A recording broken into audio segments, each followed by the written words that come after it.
Halo sobatku, selamat datang di channel Sobat Movie.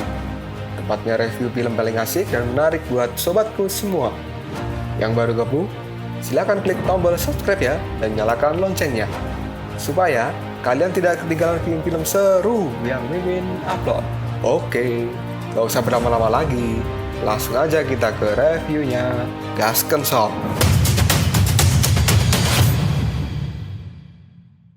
Hey, oke, sobatku terkeren, terkecil, terbaik, tersemuanya. Kita masih bersama Sobat Movie, channel alur cerita terasik sepanjang masa. Oke, kita lanjut bahas Shingeki Next chapter 94. Gak usah cacicot banyak bacot, kita langsung aja ke pembahasan. Roh darah bumi yang saat ini sudah muncul kembali pun dia tersenyum dan mengatakan bahwa aku telah kembali dan permainan baru saja akan dimulai. Hal ini membuat Biksu menjadi terkejut karena jelas-jelas roh darah bumi sudah musnah. Kenapa dia bisa lahir kembali? Roh darah bumi lalu berkata, memang benar, aku memang telah musnah. Dulu aku juga pernah jatuh ke dalam kehampaan. Jantung bumi pun juga telah hancur, tapi itu dulu. Biksu dan yang lainnya pun kaget mengetahui fakta bahwa dulu jantung bumi pernah hancur, tapi bagaimana hal ini bisa terjadi?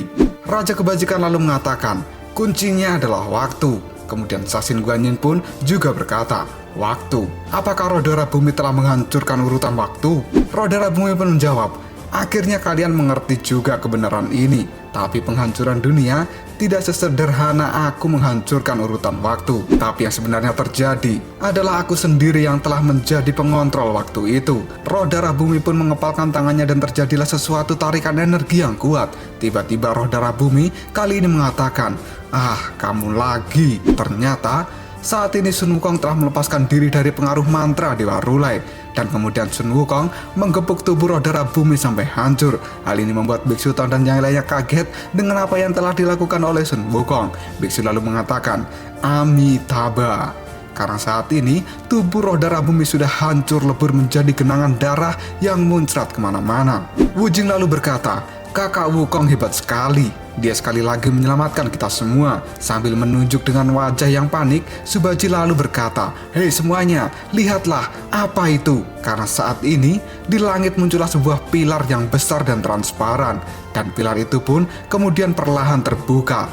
Lalu keluarlah roh darah bumi dari dalam pilar itu. Dia pun lalu mengatakan, hai semuanya, sepertinya kalian masih belum paham dengan apa yang barusan terjadi ya. Melihat roh darah bumi kembali muncul, Dewa Rulai pun kali ini mengatakan, luar biasa, bagaimana roh darah bumi bisa memiliki kekuatan seperti itu? Roh darah bumi lalu mengatakan, tidak hanya seperti itu. Dia pun kini lalu mengubah tubuhnya menjadi dua roh darah bumi. Dan dia kali ini kembali mengatakan, aku saat ini memang telah dibunuh oleh Sun Wukong. Dan hal itu juga telah membuat tubuhku hancur berkeping-keping seperti barusan. Hal itu sama seperti yang dilakukan oleh Sun Wukong pada saat dia menghancurkan tubuhku dan juga jantung bumi. Sun Wukong pun kali ini terkejut dengan kejadian ini. Dia yang tidak mau membiarkan roh darah bumi bersantai. Saat ini Sun Wukong kembali melakukan serangan dan meluncur dengan cepat ke arah roh darah bumi. Roh darah bumi pun lalu mengatakan, kamu benar-benar monyet yang gila. Berapa kali pun aku jelaskan, tampaknya kamu tidak akan pernah mengerti. Ini benar-benar menarik. Dan saat ini roh darah bumi sengaja tidak menghindar dari serangan Sun Wukong. Dan pada akhirnya Sun Wukong kembali menghancurkan salah satu tubuh roh darah bumi. Dan tubuh yang lainnya pun kali ini melompat ke arah Sun Wukong lalu mengatakan, akulah sang penguasa waktu. Kini roh darah bumi pun memegang kepala Sun Wukong sambil berkata, sekarang aku akan mengembalikan waktu di dalam dirimu. Kepala Sun Wukong pun mulai mengeluarkan cahaya dan dia pun berteriak dengan keras. Dalam sekejap saja, tubuh Sun Wukong perlahan berubah menjadi asap berwarna emas. Hal ini membuat Biksu dan juga yang lainnya terlihat panik. Kemudian roh darah bumi berkata, tunjukkan padaku tubuh aslimu. Dan saat ini Sun Wukong pun kembali ke tubuh manusianya. Tubuh kera raksasa miliknya pun juga menghilang dalam sekejap mata. Hal ini membuat Sun Wukong menjadi linglung dan tidak mampu berbuat apapun di samping roh darah bumi. Kemudian roh darah bumi pun mengatakan, Wukong, kamu adalah lawan yang hebat dan langka. Aku akan selalu mengingat dirimu. Dengan sigap, Shao Wuqing pun meluncur dan menyelamatkan Sun Wukong sebelum tubuhnya dihancurkan oleh roh darah bumi. Dia pun kali ini membawa pergi tubuh dari Sun Wukong ke hadapan Biksu Tong. Kemudian sang biksu pun memuji Shao Wuqing, kerja yang bagus. Roh darah bumi kemudian mengucapkan terima kasih pada semuanya karena berkat mereka, roh darah bumi bisa mendapatkan kembali kekuatannya ini. Dan sekarang, dia pun akan melanjutkan rencana awalnya. Wukong sekarang diam saja dan tidak bergerak. Sang biksu lalu bertanya, "Wukong, bagaimana kondisimu?" Sa Wuqing pun menjawab, "Guru, kakak sekarang sedang pingsan." Tiba-tiba ada seseorang yang berbicara pada Biksu Tong.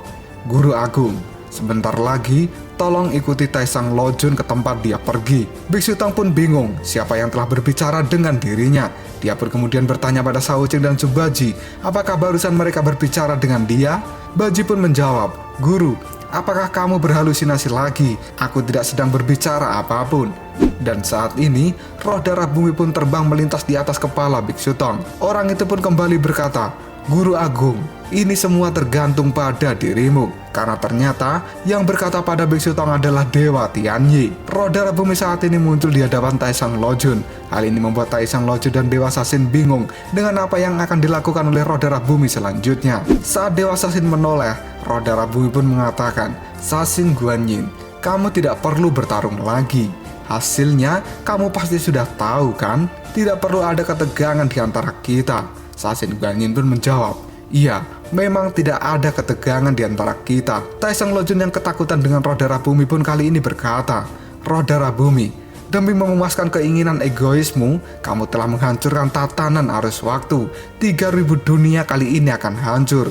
Roh darah bumi pun menjawabnya, "Hei Taisang Lojun, kamu sangat konyol. Bukankah dari awal kamu tahu, aku datang memang untuk menghancurkan dunia, dan aku akan membangun kembali 3.000 dunia ini. Kamu dan Tianyi tidak akan bisa menghentikanku, dan kalian tidak akan bisa berbuat apapun, karena akulah roh darah bumi yang kekuatanku di atas kalian semua, dan hanya akulah yang layak disebut dewa dari para dewa sejati." Kata-kata ini semakin membuat Taisang Lojun ketakutan dan dia berkata, "Apakah kamu butuh bantuanku untuk membangun kembali dan mengelola 3.000 dunia baru?" Roh darah bumi kali ini tertawa keras dan mengatakan bahwa Raja Kebajikan saat ketakutan terlihat sangat polos dan imut.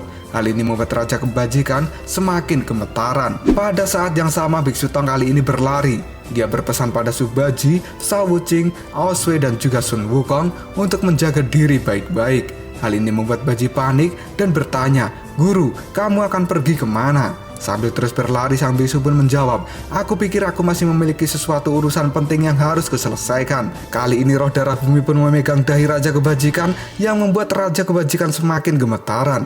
Roh darah bumi lalu berkata, "Taisang Lojun, kamu tahu dengan jelas rencanaku untuk membangun kembali 3.000 dunia. Kamu tidak akan pernah memiliki sedikit pun bagian di dalamnya. Yang kubutuhkan hanyalah Sasin Guanyin dan juga Tata Gata saja sudah cukup. Apakah kamu mengerti? Lagi pula, selama ini 100 kebaikanku, kamu balas dengan 1 pengkhianatan. Apakah kamu masih berpikir bahwa aku cukup bodoh untuk kembali membuatmu berada di sisiku?" Raja Kebajikan pun lalu bertanya, "Jadi apa yang akan kamu lakukan padaku?" Sambil mengeluarkan listrik dari jarinya, roh darah bumi mengatakan bahwa aku akan menyiksamu. Kini Raja Kebajikan pun menjadi tidak bergerak dan roh darah bumi kembali memunculkan pilar transparan. Dan kini roh darah bumi pun mengatakan, "Kamu tidak perlu khawatir. Aku tidak akan membiarkanmu mati dengan mudah. Aku akan membebaskan keabadianmu, bukankah kamu senang? Dan sekarang aku akan melempar roh primordialmu ke dalam aliran waktu, dan kamu akan mengalami siklus hidup dan mati selamanya. Dan itu tidak akan pernah berhenti." Setelah berkata seperti itu, Raja Kebajikan pun dilempar ke pilar waktu, dan dia sangat ketakutan lalu berteriak, "Tidak!" Roh darah bumi pun kembali mengatakan, "Kamu bisa pergi Raja Kebajikan dan ucapkan selamat tinggal saat ini." Pada saat Raja Kebajikan akan masuk ke dalam pilar waktu, Biksu Tong tiba-tiba muncul di hadapan Raja Kebajikan. Hal ini membuat roh darah bumi dan Raja Kebajikan sendiri kaget dengan kemunculan Biksu Tong. Raja Kebajikan lalu berkata, "Tang Sancang, apa yang kamu lakukan?" Biksu pun menjawab, "Jika bukan aku yang pergi ke neraka, lalu siapa yang akan pergi ke neraka?" Hal ini membuat semuanya menjadi panik dengan apa yang akan dilakukan oleh Biksu Tong. Bahkan Raja Rahu pun kembali berdiri sebagai penghormatan pada Biksu Tong yang rela melakukan pengorbanan yang besar. Dan sekarang, Biksu serta Raja Kebajikan pun masuk ke dalam pilar waktu. Dalam sekejap, pilar waktu itu pun kini tertutup dan menghilang.